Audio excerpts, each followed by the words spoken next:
Today, we're going to talk about a feeling I think a lot of us have right now. This sense that the stories we were all told, the ones that held everything together, are, well, they're starting to come apart at the seams. And I'm not just talking about your own personal stuff. I mean the big one, the collective spell, the enchantment that kept our shared reality feeling so solid for so long. Yeah, that feeling.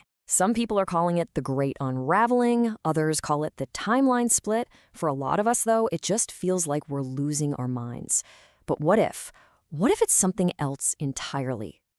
What if that feeling isn't a sign that you're breaking down, but that you're actually starting to wake up? That's exactly what we're going to dive into today. So to really get a handle on what's going on, we first have to name the spells that are actually breaking.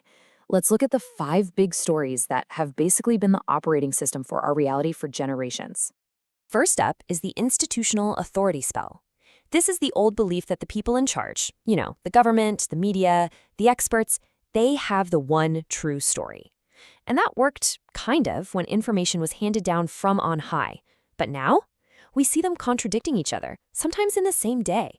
That trust is just gone. Next, we have the scarcity and competition narrative. This is the story that there's not enough to go around, so you have to fight for your piece of the pie.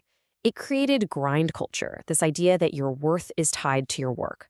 But after years of burnout, that promise that if you just work hard enough, you'll make it, it just rings totally hollow for so many people. Then there's the linear progress story. You know this one. History is always moving up and to the right, and technology is going to save us all. But we're finding out that progress creates a ton of new problems, doesn't it? Technology is great at making things faster, but not necessarily wiser. And for a lot of people, all that progress is starting to look a lot like being replaced, not saved. Fourth is the separation spell. This one's deep.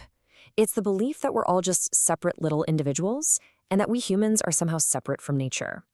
But when massive climate events are on the news every night, that illusion just shatters. You can't pretend you're separate from the planet when it's literally knocking on your door. We feel connected, all right, but it's often through a shared sense of, uh-oh. And finally, we get to the biggest, most mind-bending one of all, the single timeline illusion. The spell that we're all living in one shared objective world. This one is shattering right before our eyes because our information sources have split so dramatically. Seriously, depending on your social media feed, you could be living in a reality where everything's collapsing or one where we're on the verge of a spiritual awakening. And the weird part is, they're both happening at the same time. Now, this feeling of collective disorientation might feel brand new and terrifying, but here's the thing. Lucid dreamers have been learning to navigate these kinds of reality shifts forever. And we see this perfectly in the journey of Phillip, a young dreamer who finds out that these spells aren't just ideas, they're real forces he has to face in the dream world. In his journeys, Phillip encounters these things called Drayths. And look, these aren't just your average nightmare monsters. Drayths are what happens when collective fear gets a life of its own. They swarm when the old stories break and everything stops making sense. They're basically the psychic static of a breaking spell. Sound familiar? So, to deal with all this chaos, Phillip gets a tool. It's called a Nagwagan. Think of it as a protective shield, one that turns up the volume on the dreamer's own inner power. It helps him hold his own frequency, his own clear signal, so he doesn't get pulled into the collective nightmare loop. It's all about staying conscious when everything is trying to pull you under.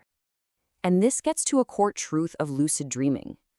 Let's be honest, we almost never question reality when it's all going according to plan. It's when the script goes off the rails, when things get weird, that's our chance. That confusion isn't the end. It's the alarm clock telling you it's time to wake up inside the dream. So, if the big, shared dream is breaking down, what does that mean for us?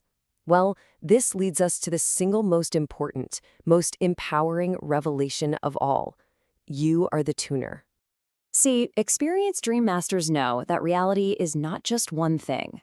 All the possible timelines, the collapse timeline, the renewal timeline, chaos, peace, they all exist right now. They're like different radio stations broadcasting at the same time. Your personal state of being, your emotions, your beliefs, that's the dial. And your attention?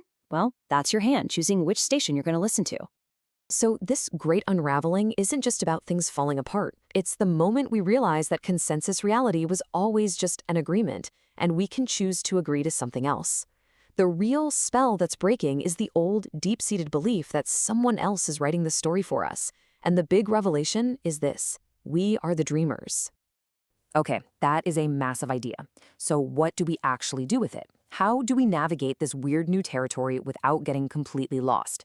Let's get practical and talk about 3 lucid practices you can start using today. First, notice the glitches, all those weird synchronicities, the little moments where reality feels thin. See those as signs that you're waking up, not signs that you're going crazy. Second, the disorientation is the practice. The goal isn't to scramble for a new story to make the uncertainty go away. The real skill is learning to stay present and aware while the world is changing shape around you. And third, the most important one, consciously feed your timeline. Every single thing you give your attention to is a choice. Doom scrolling is tuning your dial to the collapse station. Creating something, connecting with someone, that's tuning into renewal. You are the tuner. You choose the station. So I'll leave you with this question to really chew on.